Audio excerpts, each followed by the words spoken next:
বাসায় গেছিলাম, ওর মা কইতে সিটের বাটপার হইলো গাঁজা খাওয়ায় মদ খায়, ওই ও হাতে টিয়া যেমন তুলতে পারবে না। বাসায় গেছেন? দর্শক, এই মুহূর্তে অবস্থান করছে গাজীপুর জেলার কাপাসিয়া থানার রাউতকোনা গ্রামে।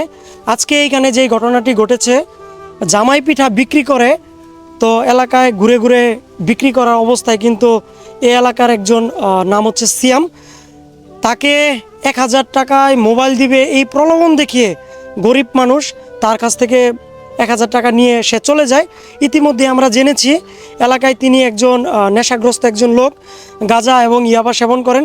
তো আসলে ঘটনাটি কি ঘটেছে, একজন গরিব মানুষ, তো সরাসরি যুক্ত হবো ওনার কাছে। আসলে কি ঘটনাটি ঘটেছে একটু বলেন তো। আমাকে বললো যে 6 GB একটা র্যাম আছে, রেডমি ফোন আছে, এই ফোনটা আপনি কত টাকাতে কিনবে করেন? বললাম যে আমরা 800, 900, 1000 টাকাতে কিনি।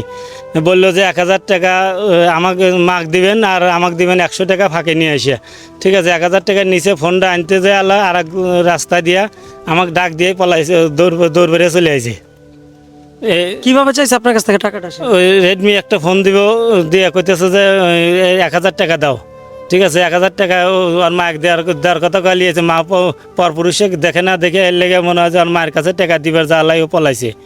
কত টাকা নিচ্ছে? 1000 টাকা। এখন কি চান আপনি বলেন? এখানে 1000 টাকা আমাকে উদ্ধার করে দেন। কতক্ষণ ধরে ঘুরতেছেন এটা? টাকা আধা ঘন্টা ধরে ঘুরতেছি, তার টাকা দিতেছে না, পাইতেছি না। ও বাইর থেকে পলাইছে। কতক্ষণ আগে নিয়েছে আপনার কাছ থেকে? আধা ঘন্টা হয়ে গেছে। আপনার বাসায় কি যোগাযোগ করেছেন? বাসায় কোথায় যোগাযোগ করার, বাসায় গেছিলাম, ওর মা কইতে সিটের বাটপার হইলো গাঁজা খাওয়ায় মদ খায়, ওই ও হাতে টিয়া যেমন তুলতে পারবে না। বাসায় গেছিলাম, ওর মা কইতে সিটের বাটপার হইলো গাঁজা খাওয়ায় মদ খায়, ওই ও হাতে টিয়া যেমন তুলতে পারবে না। ওর মা চলে গেছে, ঢাকা চলে গেছে, মা বাপ সব চলে গেছে। আর বোনটা বলছে, সবাই বলছে ওর বলে খালা তো ভাই হয় নাকি কি হয় সেটা বলে। গরিব একটা মানুষ টাকা নিচ্ছে মোবাইলের কথা বইলা, মানে আমরা কি করতাম? কি কাজ করে ওই? এই খালি ঘুরে ঘুরে খায়, নেশা টেশা করে, নেশা টেশা করে। ওই তো এরপরে মনে করেন হেরে আমরা দম খাইতেছি। আপনি জিনিস লইয়া বসেন, টাকাটা দিবেন। আপনি এক হাতে জিনিস লইবেন আর এক হাতে টাকাটা দিবেন না। উনি তো একজন গরিব মানুষ, তাই না? দেখেন আপনি টাকা মায়া লাগার মতো। বুঝছেন, আমি কইছি কি আমার পরপুরুষ, আমার মা পরপুরুষ দেখতে পারে না। আপনি 1000 টাকা দিবেন লক করিয়া, আর 1000 টাকা মার হাতে দিয়ে আমি 100 টাকা আমাকে দিবেন। এই তো বলে আমার ওহনো খারাপ হচ্ছে, এই কানিতে একবার খারাপ হচ্ছে, এই কানিতে একবার খারাপ হচ্ছে। কিন্তু আমি কইছি যে গোসল দিতেছে, মা গোসল দিতেছে, কাপড়টা পাল্টাইতেছে। এখন আমরা কি বলেন তো? বাবা কই? বাবা মা সব ওই তো কেউই নাই বাড়ি, কই গেছে? তারা কইতারি না গোড়ায় কইয়া যায়। মনে করেন আর একজন হেভি টিউট কইছে যে ওভারছেন কে, আমি কি জানি হ্যাঁ ভাই মনে হয় মাইয়া না। আপনার জিনিসটা যেহেতু হাতে লইব, তারপর আপনি টাকাটা দিবেন। আমি যদি আপনার কাছে একটা মাল লই, আমি আগে টাকাটা দিব, তারপর আপনি একটু ব্যবস্থা করে দিবেন। সিয়াম আসলে একটু বলবেন।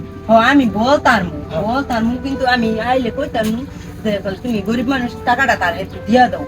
তার মা কেন বলাই কে? অশান্তি করে, বাপ মারে বাপ মা বলাই। বাসায় গেছেন? কোন দিক দিয়ে মারা যায়? ঢুকেন তো, আপনি আসেন, আপনি আসেন।